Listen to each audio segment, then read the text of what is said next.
मैं बीच में न बोलते हुए अध्यक्ष जी से चाहूँगा कि आप आएं और अपनी बात रखें।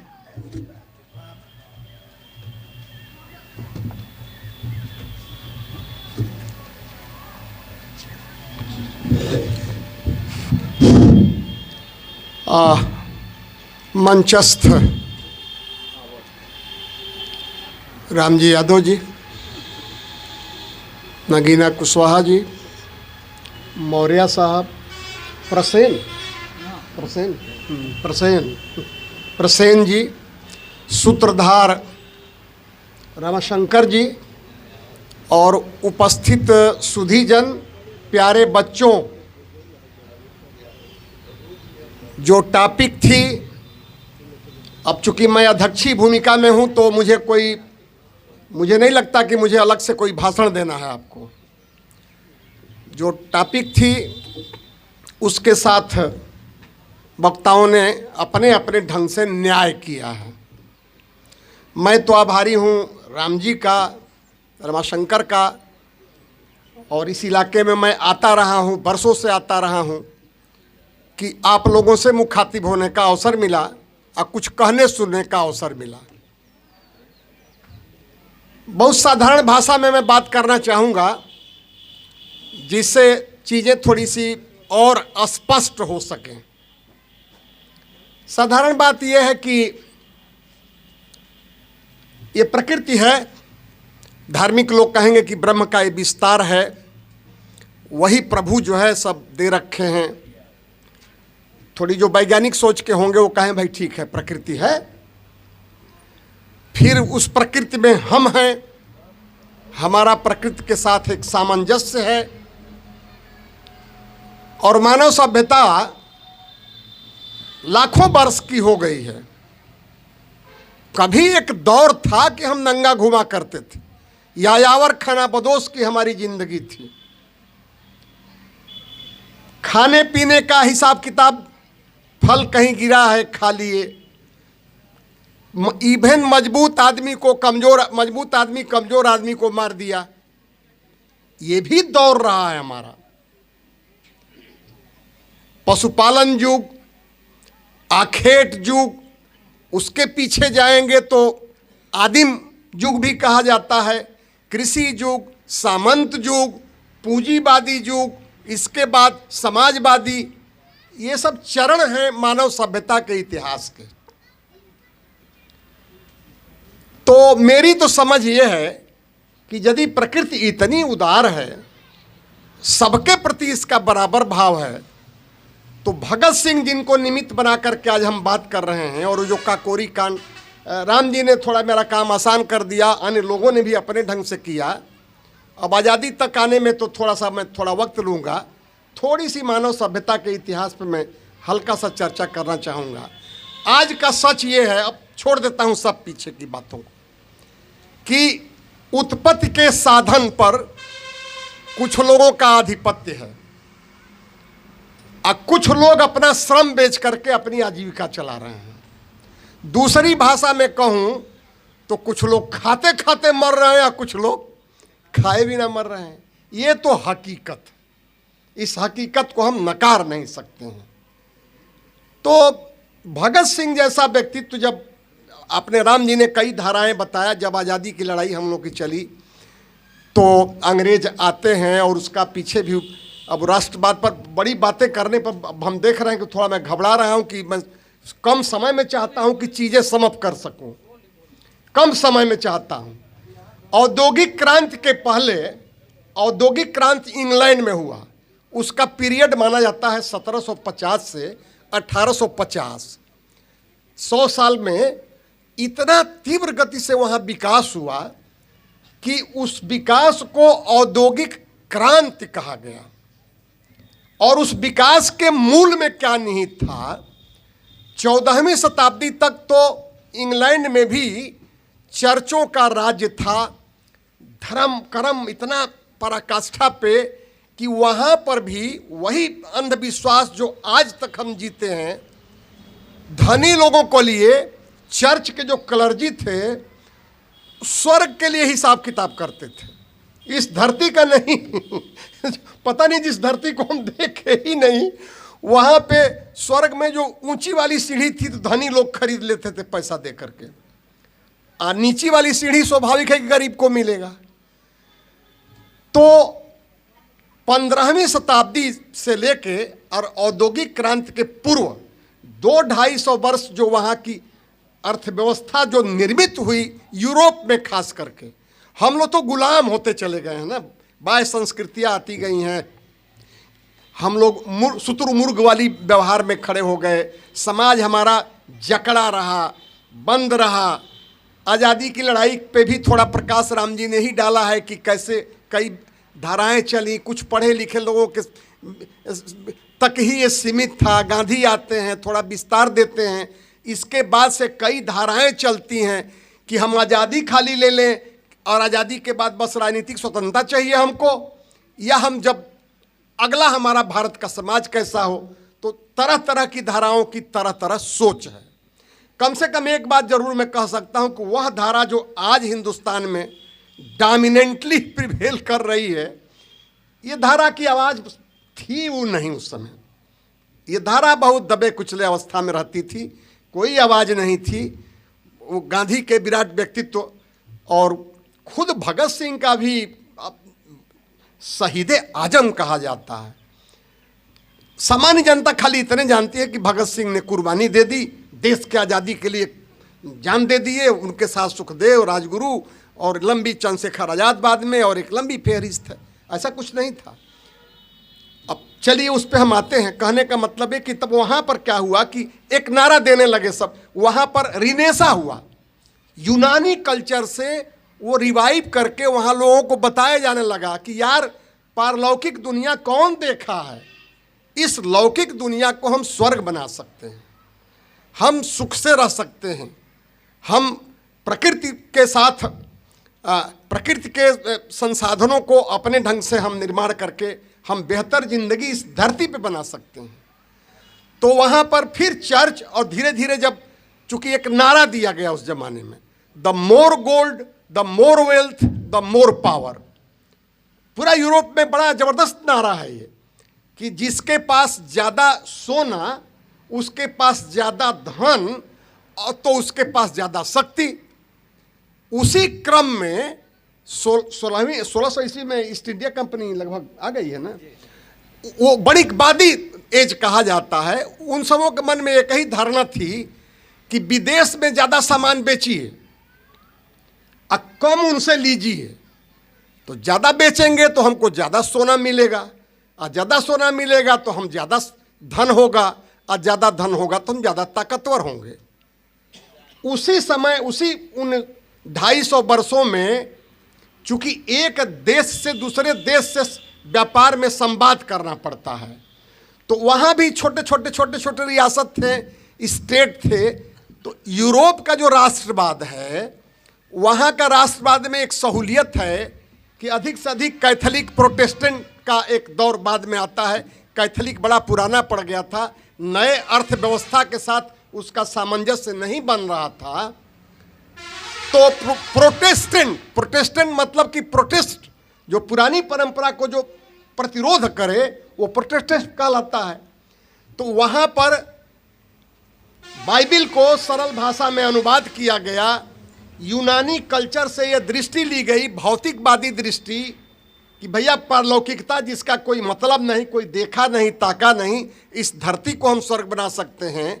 तो उसी गर्भ से उसी को रिनेसा कहते हैं। रिनेसा मतलब, हिंदी तो उसकी क्या होती है वो नगीना हम भूल रहे हैं भाई, पुनर्जागरण जो होता है यूरोप में। तो वहाँ पर एक ही धारणा बनती है, बस वही जो बात से मैंने कहा कि विदेशों में खूब सामान बेचिए, अपने यहाँ बनाइए। उस जमाने में एक राज्य दूसरे राज्य से बात करता तभी व्यापार चलता। तो वहाँ भी छोटे छोटे राज्य जो थे, रियासतें थीं, उनको एक करके, और वहाँ पर चूंकि गनीमत ये थी कि संस्कृति, भाषा, धर्म वगैरह, भूगोल वगैरह बहुत कुछ मिलता जुलता था। तो राष्ट्र का वहाँ निर्माण उनके यहाँ इस स्तर से होता है। उसी क्रम में हमको गुलाम बनाते हैं। फिर इतिहास से आप परिचित हैं, कैसे कैसे हमारे सारे संसाधनों का कितनी गहराई से दोहन करता है अंग्रेज। बल्कि उसके यहाँ जो औद्योगिक क्रांति हुई है, जबकि उसका सूर्य कभी अस्त नहीं होता था, लेकिन औद्योगिक क्रांति जो उसकी हुई है, उस औद्योगिक क्रांति में सबसे बड़ा योगदान भारत के लूट और खसोट का है। कच्चा माल यहाँ से ले जाना, पक्का वहाँ बनाना, सस्ता ले जाना, यहाँ ले आकर महंगा बेचना। हस्तकला में हम लोग बहुत आगे थे मुगल काल तक, जब तक राजतंत्र, इसके पहले का हमारा इतिहास राजतंत्र का इतिहास था। प्राचीन काल में जाएंगे तो भी राजतंत्र का इतिहास था। फ्रेंच रिवॉल्यूशन से निकला हुआ 1789 के बाद से, या यूं कहूं मैं कि जो औद्योगिक क्रांति हुई, फिर पूंजी का संग्रहण होने लगा, बड़े बड़े पैमाने पर उद्योग खोलने लगे, और एक सौभाग्य उनको मिला कि न्यूटन, कोपरनिकस, वेल्स, आइंस्टाइन, ये सब उधर पैदा होने लग गए। अब भाई शिक्षा दीक्षा का स्तर उनका बढ़ा, उनका आर्थिक स्तर बढ़ा, ये सब कुछ तो हुआ तो साफ साफ अब जो है बुर्ज, टेक्निकल टर्म नहीं प्रयोग करूंगा मैं, धनी और गरीब का रिश्ता बहुत साफ दिखने लगा। निजी संपत्ति और संगठित हुई, तो जिसके पास निजी संपत्ति होती है उसका लक्ष्य होता है लाभ कमाना, और अधिक और अधिक, कोई इसका अंत नहीं होता है। वस्तु से आदमी का पेट भर जाता है, पैसा से पेट किसी का नहीं भरता। और शास्त्रीय भाषा में हम लोग कहते हैं कि मुद्रा की सीमांत उपयोगिता शून्य नहीं होती। तो इस तरह का अर्थतंत्र वहाँ खड़ा किए सब, हमको लूट करके। हमारे यहाँ हस्तकला उद्योग, लघु कुटीर उद्योग, ये सब काफ़ी हमारा समृद्ध था, हमारा वो आधार था, मूलाधार था हमारी अर्थव्यवस्था का, ख़त्म किए। चलिए फिर चेतना हमारी, अरे भाई जब आज़ाद हम हुए हैं तो 55% पर अंग्रेजों का राज था। कहीं पुर्तगाली हैं, कहीं फ्रांसीसी हैं, और 565 रियासतों को तो ऐसे ही छोड़ के गए सब। अब फिर देश का जो बंटवारा, इन सब के मूल में इन लोगों को साम्राज्यवादी कहा जाता है।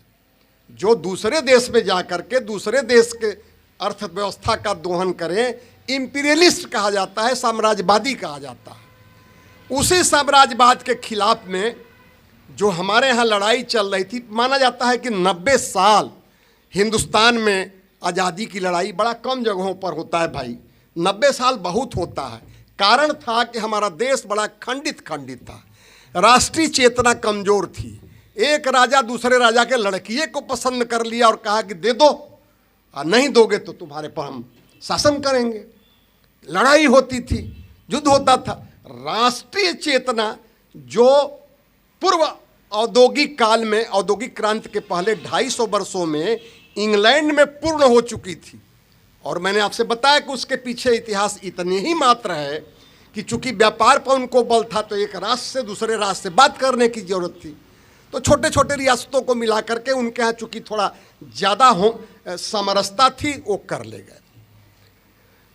गए। तो हमारे यहाँ का जो आज़ादी की लड़ाई चलती है, तो कुछ लोग पढ़ने लिखने लगे, मैकाले ने शिक्षा की व्यवस्था दी, और एक वर्ग को हमारे सामाजिक व्यवस्था में पढ़ाई लिखाई से वंचित भी रखा गया है। अब वंचित ही नहीं रखा गया है, बताइए ऐसी इंसानियत हमारी रही है। अब किन कारणों से हुआ है मैं नहीं जानता, कि मैंने कुत्ते कहाँ मुंह चाटते हैं और इंसान से हम नफरत करते हैं। भाई ये समझ में आने लायक बात नहीं है। और आज भी अभी समाज में ये चीज़ दिखती है, बड़ी पीड़ा होती है। इतनी ये पीड़ादायक बात है।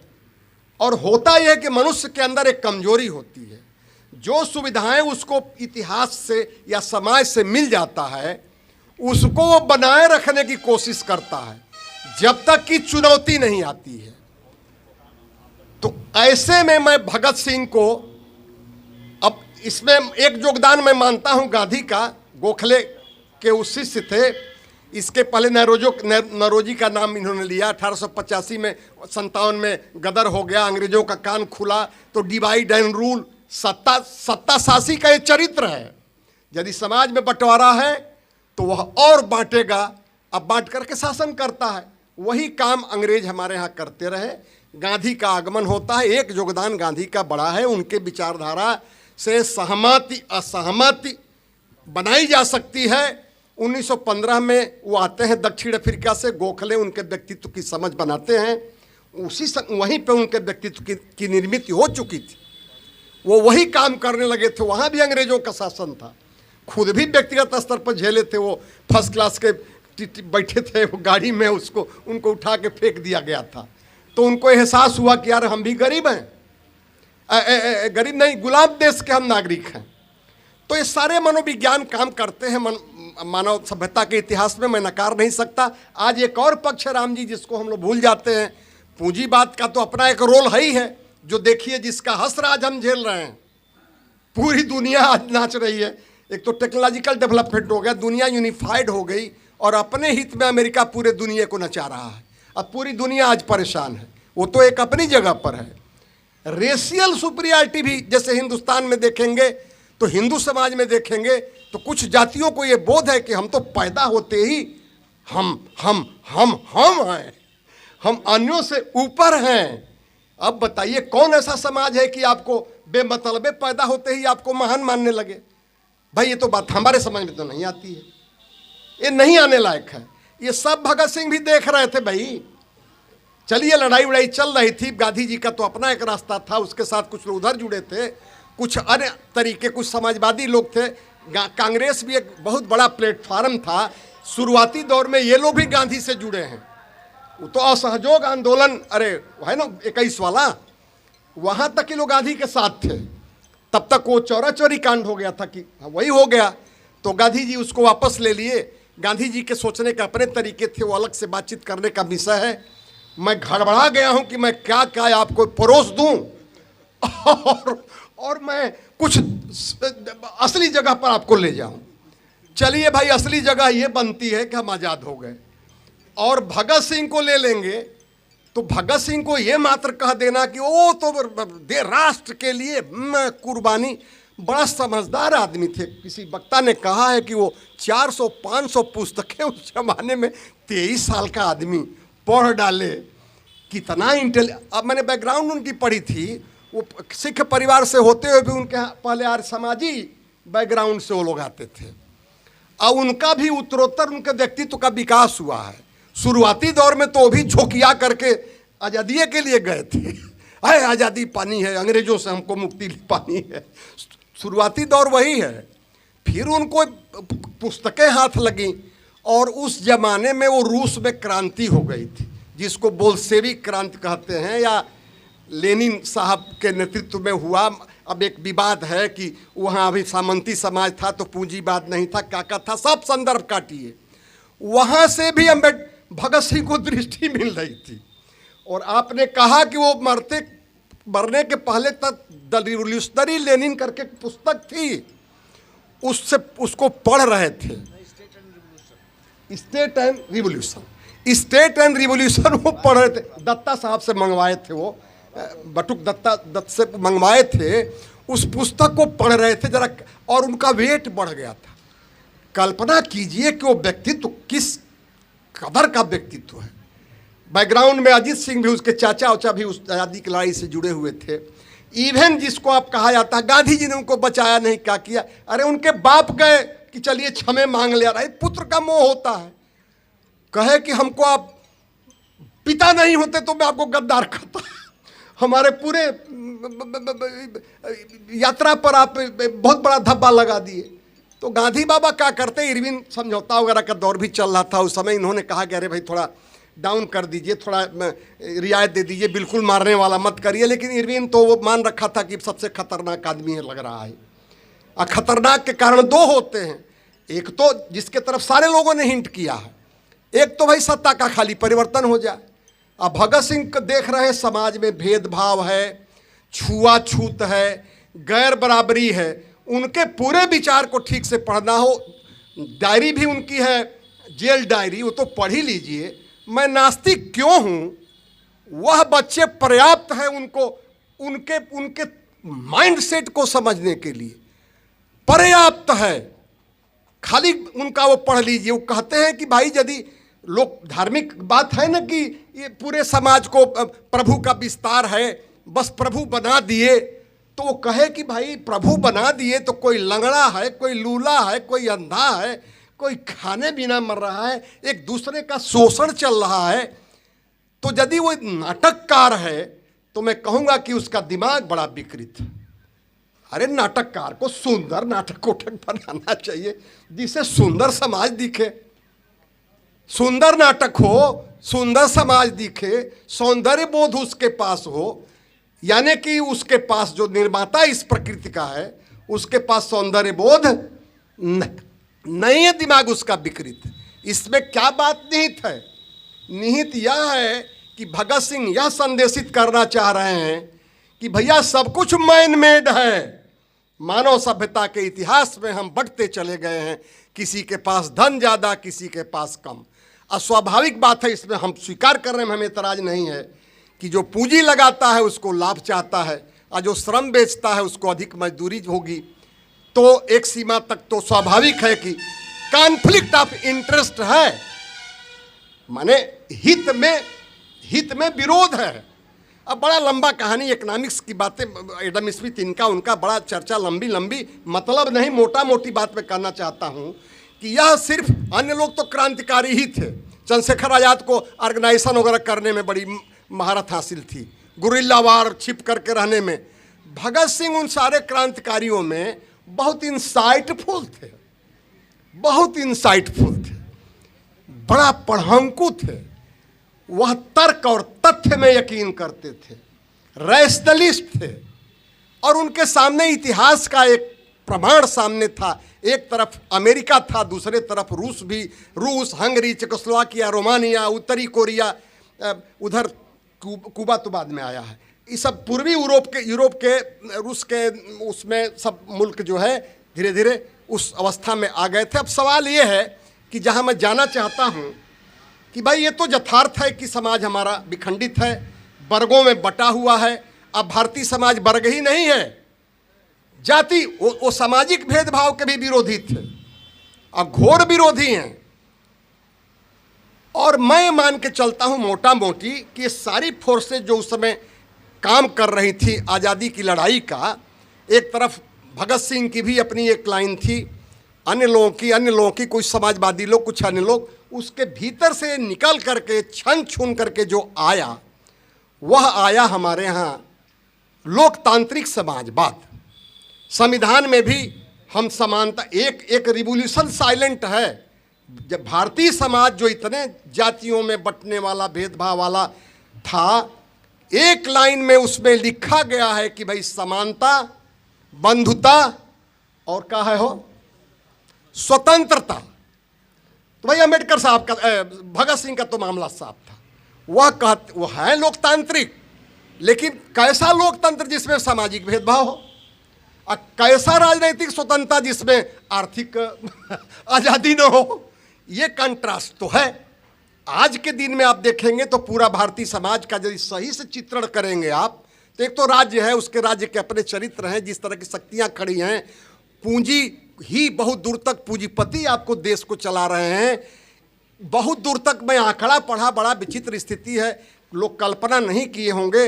आते आते 68% जो जनप्रतिनिधि हैं पूरे हिंदुस्तान में, चाहे विधायक हों और चाहे MP हों, 68% लोग क्रिमिनल हैं, रेपिस्ट हैं। अरे भाई क्रिमिनल रेपिस्ट समझ में आ रहा भैया, बलात्कारी हैं, और ऐसे लोग विधायिका में बैठ करके विधान बना रहे हैं। तो भाई मैं तो ये मानता हूँ कि हमको भगत सिंह से यह लेना है कि भगत सिंह उस जमाने में भी बोल रहे हैं कि समाज में भेदभाव है, शोषण मुक्त समाज हम चाहते हैं, समानता का समाज चाहते हैं, श्रमिकों और क्या कहते हैं कृषकों का हक चाहते हैं, जनता का राज्य हो। तो भगत सिंह भाई देखिए, एक जगह उनका मामला साफ है। वो कहते हैं कि यदि क्रांति से भी ये चीज़ आती है तो कोई हर्ज नहीं है, ट्रांजिशनल फेज रहेगा, डिक्टेटरशिप किसी की हो सकती है, जनता का राज्य सामान्य भाषा में बोलूँ तो ज़्यादा अच्छा है, बजाय डिक्टेटरशिप ऑफ प्रोलेटेरियत और आदि कुछ भाषाओं से बचे आदमी तो अच्छा। वो कहते हैं कि भाई यदि बराबरी आ सके समाज में, शोषण न रहे, तो क्या हर्ज है, वो भी हो सकता है।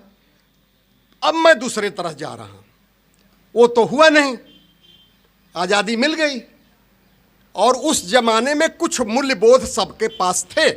कहीं अंबेडकर साहब भी सामाजिक इशू को लेकर खड़े थे, और इन लोग की स्कूलिंग इंग्लैंड से थी, सारे लोग वहीं से पढ़ लिख करके तो आए।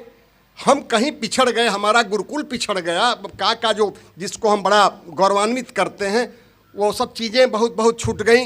इतिहास बड़ा निर्मम होता है, उन सबों की बादशाहियत हो गई। और जितने आज आधुनिकता के हमारे निकष हैं, माफ़ करिएगा, जो वर्तमान सत्ता है वो तो बकवास करती है सीधे सीधे। जो कुछ आधुनिकता के आज हमारे निकष हैं वो सब यूरोपियन है भाई, because of they are forwarding and we are lagging behind. इतिहास में वो आगे निकल गए, हम पीछे छूट गए। तो जिस तरह का संविधान हमने दिया, हम आज के दिन में यह मानते हैं कि भगत सिंह को हम माध्यम बना करके जो संविधान में कागजवा पर लिखा है, कागजवा व्यवहारवा का अंतर हमेशा रहा है। यदि मनुष्य इतना सरल होता प्राणी, सामाजिकरण के प्रक्रिया में कितने संस्कारों को इनहेरिट कर लेता है। कहीं राजनीतिक संस्था होती है, कहीं आर्थिक संस्था होती है, कहीं धार्मिक संस्था होती है, कहीं सामाजिक संस्था होती है। इन सारे संस्थाओं से उस संस्कारित व्यक्तियों के समूह को समाज कहा जाता है। हम पैदा होते ही हमारी एक अपब्रिंग, मैं कोशिश किया कि हमारा पोता ये न जाने कि उसकी जात क्या है, वो न जाने कि उसका धर्म क्या है। गया स्कूल में, कॉलम भरवाने लगे वहाँ के मैनेजमेंट, तो इसको तो पता नहीं है कि जात, अभी भी कंफ्यूज करता है। पूछ दीजिए कि धर्म क्या है तो कहता है ब्राह्मण, और जात पूछिए तो कहता है कि हिंदू। बोध नहीं उसके पास। मेरी कोशिश थी कि उसको हम रैसतल बना सकें, तो हम कहाँ से बना लेंगे? उसकी दादी धसी हुई हैं, बबुआ जाता है ना, तो पहले कुल देवता लोगों के गोड़ ला के जा। अब तब बाबा फंस गईलन, बाबा के कोनो हैसियते नहीं खे। अम्माई पढ़ल लिखल बे, MSc है, BEd है, हाँ हाँ, बिना गोड़े लग गई भगवान के। ये सारे सब क्या है? मनुष्य की कहने का मतलब कि वो विवेकशील तर्कसंगत प्राणी थे, और दुनिया में क्या हो रहा है उससे अवेयर थे भाई। कमाल है, 23 साल के आदमी से कितनी अपेक्षा पालेंगे भाई, हद है। इतना इंटेलिजेंट आदमी, तो उनसे प्रेरणा मैं आज के दिन में भाई, जैसा मैं सोच पा रहा हूँ, अपनी अपनी समझ बनती है। भैया संविधानों में बड़ा कुछ लिखा गई बहो, बा लिखलों में पढ़ता, तो हम यह कहा भैया को उतने कहल जा बाबू तुम संविधानों के अनुसार चला जा। संविधानों में बड़ा कुछ बा, और लोकतंत्र की प्रैक्टिस बड़ी गंदी हो चुकी है। बहुत सारी संस्थाएं जो चेक्स एंड बैलेंस के लिए बनाई गई थी, वो सब संस्थाएं देखिए, जमाना यहाँ आ गया कि सब कब्जियाती जा रहे हैं लोग, सत्ता पक्ष अपने फेवर में। और जो सत्ता में रहता है भैया, वो एक अपनी हेजिमनी बनाता है। ये तर्क होता है, ये तर्क है। और मैं आपसे ये भी एक बात कहा कि जिसको जो प्रिविलेज मिलती है, जब तक चुनौती नहीं आती है वो जल्दी छोड़ना नहीं चाहता है। तो संगठित होना है, कमजोर की आवाज़ बननी है। और यदि संविधान में लोकतांत्रिक समाजवाद तक का उसमें संदर्भ जोड़ा गया है, secular socialist republic we the people of India, ये भैया तो ये तक चल जाए कम से कम। अभी सब सेकुलरों चढ़ गई चंग पर। आज एक खास धर्म विशेष की एकदम सोसाइटी पर चढ़ करके नाच रहा है, दूसरे समाज को तो द्वयम दर्जा का बल्कि तृतीय दर्जा का नागरिक बनाने पर तुला हुआ। संस्थागत ढंग से उसके साथ अन्याय हो रहा है। और हिंदू समाज अभी जातियों में बटा हुआ था, बात सत्य है। सत्ता पक्ष उसको अब आनंद आने लगा है। वो जाति व्यवस्था खत्म करने में उसकी रुचि नहीं है भैया। उसकी, अरे जब जतिये से उसको लाभ मिल रहा है, MLA MP हो जा रहा है, बड़ा बड़ा नेता कहला रहा है, वो राज करता है, देश विदेश में जाके मकान बनाता है, हम खुश हैं कि हमारी जाति क्या, हमारी जाति क्या। तो फिर क्या पूछना है भाई? तो जाति विरोधी है भगत सिंह, अछूत विरोधी हैं भगत सिंह, शोषण विरोधी हैं भगत सिंह। पूंजीवाद की जितनी कमियां होती थी जो अंग्रेजों का देख चुके थे, हिंदुस्तान का तभी देखे नहीं थे उतना, अब तो अब न देखने को हमको आपको मिल रहा है। इतिहास की अपनी एक विचित्र गति है। इस गति में, इसमें कोई दो राय नहीं। प्रकृति इतनी वो उदार नहीं है कि सबका पेट भर सके। गलत बात है। जितना है धर्म में लिखा गया, भगत सिंह जैसा आदमी उसी जमाने में समझ लिया। कर कमाल है यार, ये कैसा लिखा है कि ब्रह्मा बड़े खुश उदार होते हैं, सबके प्रति कुछ व्याख्या नहीं बनी तो सब व्याख्या कर दिए। पुनर्जन्म का हिसाब किताब, पिछला जन्म में आप दरअसल पुण्य किए थे तो इस समय धनी आप हैं। अब पिछला जन्म में आप पाप किए थे तो आप गरीब हैं। अब पिछला जन्म में आप पुण्य किए थे तो आप बाभन हैं। अब पिछला जन्म में पुण्य किए थे, पाप किए थे तो आप फलाना जात के हैं। भैया हो, ये सब सवाल, बड़ी विसंगतियां हैं समाज में। इन सवालों पर चर्चा होती रहनी चाहिए। मैं यही खुश हूं, अब राम जी तक मैं पहुंचूं न पहुंचूं मैं नहीं कह सकता। हमें खुशी इतनी ही है कि उनको निमित्त बना करके हम लोग समाज के तमाम विसंगतियों पर थोड़ा प्रकाश डाल रहे हैं। एक प्रक्रिया है अपने आप में। अब लक्ष्य कहाँ मिलेगा नहीं मिलेगा, मैं मानता हूं कि सुंदर लक्ष्य के लिए जो आप चलायमान हैं, आप प्रयासरत हैं, वो अपने आप में एक उपलब्धि होती है, अपने आप में उपलब्धि होती है। कई जगह विश्वविद्यालयों में जाने का अवसर मिलता है, पढ़े लिखे लड़के पीएचडी उचडी वाले, समस्याएं तो गिना जाते हैं, अथर से पूछते हैं समाधान क्या है। तो समाधान इतना टेढ़ा है आज के दिन में, इतना टेढ़ा है। पूरी दुनिया यूनिफाइड हो गई है, टेक्नोलॉजी बहुत आगे निकल गई है। आज इंटरनेट और गूगल और जितना व्हाट्सअप आप देख रहे हैं, थोड़ी सी निगाह कर दे गड़बड़, इजराइल अमेरिका वगैरह सब 1 मिनट में धुआं धुआं हो जाए। हम पूरी तरह से उसके ऊपर डिपेंडेंट हैं। पेट्रोल और गैस के मामले में हम जहाँ हैं वहाँ देख ही रहे हैं आप कि आज हाहाकार मचा हुआ है। फिर भी कुछ संदर्भ को मैं इतने कहना चाहूँगा कि हमारा भी मन कर रहा है, हमारा मन कर रहा है। मैं दावा नहीं करता कि संविधानवा जरा ठीक से पढ़ने की जरूरत है। अभी भी बड़ा कुल लिखा गई बा में, वो लिखलके के कहा जाओ भैया कि जय तो या तकावा। हम मानते हैं कि सुधार परिष्कार की भी गुंजाइश होती है, ऐसा नहीं है। वोकेशनल एजुकेशन को डेवलप किया सकता है। शिक्षा, पब्लिक सेक्टर में शिक्षा नहीं डाल पाए हम, पब्लिक सेक्टर में हम हेल्थ नहीं डाल पाए हैं, स्वास्थ्य। कोई बीमार कायदे से पड़ जाए तो वो सीधे मर जाए यदि उसके पास पैसा न हो। कल्याणकारी राज्य का ही हम एक भाव बनाए थे, वहाँ तक नहीं पहुँचे हैं। समाजवादी समाज की तरफ एक कदम चलने की एक हमारी लोकतांत्रिक समाजवाद में बोल रहा हूँ। अभी भी मेरी ये कन्विक्शन है कि फिलहाल जो जिसको जनवादी क्रांति मार्क्सवादी भाषा में मैं कहूँ तो काम चलेगा। मैं बार बार इस बात को कहता हूँ कि अभी क्या करिए कि जो संविधान में है, जो समानता के जो बिंदु हैं, सबको गारंटी देने के जो बिंदु हैं, रोजगार देने के जो बिंदु हैं, अरे भाई देने को तो ये भी कह देगा कि देखिए हम तो 80 करोड़ लोगों को खिला रहे हैं, हम ये कल्याणकारी राज्य हम नहीं हैं, गारंटी दे रहे हैं। खाद्य गारंटी सबको है, और उसे पूछ दीजिए कि कब तक खिलाओगे, जरा हमको अपने पैर पर खड़ा करो।